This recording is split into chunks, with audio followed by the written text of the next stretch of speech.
Oke, terima kasih atas waktunya. Kali ini saya akan menjelaskan tentang adversarial attack dan juga deepfake. Sebelumnya, perkenalkan nama saya Made Wira Prayoga dengan NIM 2215101005. Sebelumnya, mohon izin jika suara saya kurang jelas ataupun banyak gangguan karena kondisi saya kurang fit. Oke, kita lanjut. Yang pertama, kita akan membahas tentang adversarial attack. Adversarial attack adalah serangan yang mengeksploitasi kerentanan model pembelajaran mesin dengan memodifikasi input secara halus, sehingga model membuat kesalahan. Modifikasi ini sering tidak terlihat oleh manusia, tetapi cukup signifikan untuk menipu AI. Nah, misalnya, gambar kucing dapat diubah sedikit dengan menambahkan noise, sehingga model salah mengenali sebagai anjing.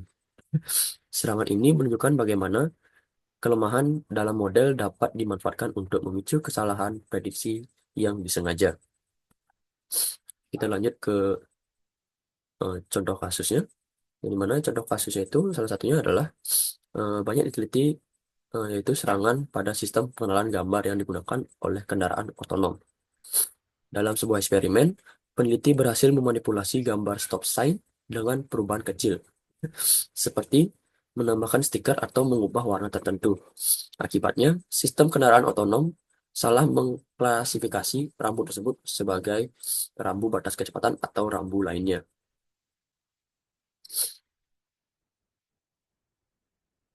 Selanjutnya, permasalahan yang timbul serta solusi. Yang pertama, kita akan membahas tentang permasalahannya. Yang pertama, ada keamanan fisik. Dan di mana keamanan fisik ini adalah salah satu implementasi rambu lalu lintas oleh kendaraan otonom dapat menyebabkan kecelakaan ataupun membahayakan penumpang dan pengguna jalan lainnya. Kemudian ada kepercayaan publik, di mana ketidakmampuan AI untuk menangani serangan ini dapat mengurangi kepercayaan terhadap teknologi, menghambat adopsi luas kendaraan otonom. Kemudian terakhir ada potensi penyalahgunaan. Nah, yang mana serangan ini dapat digunakan oleh pihak tidak bertanggung jawab untuk tujuan jahat seperti sabotase. Kemudian untuk bagian solusi, yang pertama ada adversarial training. Ini adalah teknik di mana model dilatih dengan data yang sudah dimodifikasi menggunakan adversarial perturbations. Nah, tujuannya itu adalah agar model belajar untuk mengenali dan mengatasi serangan tersebut. Kemudian penggunaan model hybrid, di mana penggunaan model pembelajaran mesin atau aturan berbasis logika dapat memperkuat deteksi terhadap input yang tidak biasa. Kemudian itu input pre-processing, yaitu melakukan normalisasi dan pemrosesan input yang lebih ketat untuk menghilangkan gangguan kecil yang dapat mempengaruhi hasil. Selanjutnya kita bahas itu adalah deepfake. Deepfake adalah teknologi yang menggunakan kecerdasan buatan atau AI untuk menciptakan konten multimedia palsu, seperti video dan audio, yang sangat realistis dan sulit dibedakan dari aslinya. Teknologi ini memanfaatkan algoritma pembelajaran mendalam atau deep learning dan teknik generatif adversarial network atau GAN yang melibatkan dua komponen utama. Yang pertama ada generator dan diskriminator.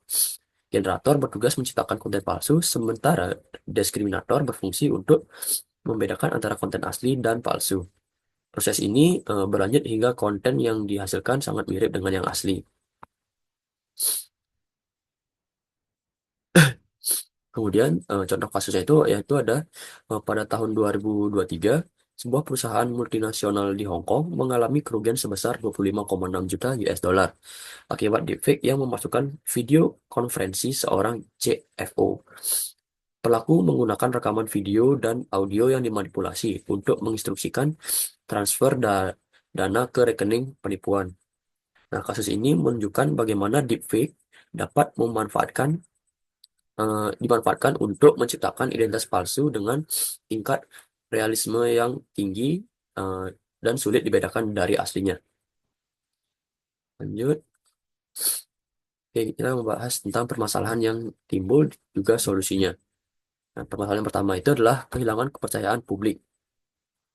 Yang dimana kehilangan kepercayaan publik ini masyarakat sulit membedakan informasi nyata dan palsu yang dapat merusak kepercayaan terhadap media institusi atau tokoh publik. Kemudian ada kerugian ekonomi. Penipu berbasis deepfake menargetkan institusi keuangan mengakibatkan kerugian yang besar. Kemudian terakhir ada pelanggaran privasi, di mana deepfake ini sering digunakan tanpa izin, terutama untuk konten yang merusak reputasi seperti pornografi non-konsensual. Kemudian untuk solusinya sendiri terdapat yang pertama yaitu teknologi deteksi deepfake. Penggunaan alat seperti Rally Defender atau Eleven Labs dapat membantu mendeteksi konten yang eh, sebelumnya disebarluaskan.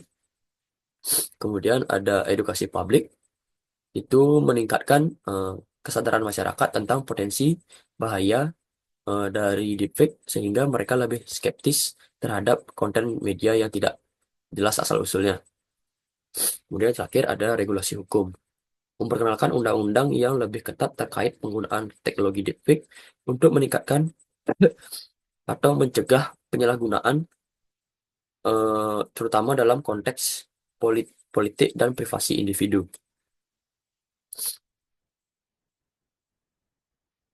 Oke, sekian yang dapat saya sampaikan. Saya ucapkan terima kasih.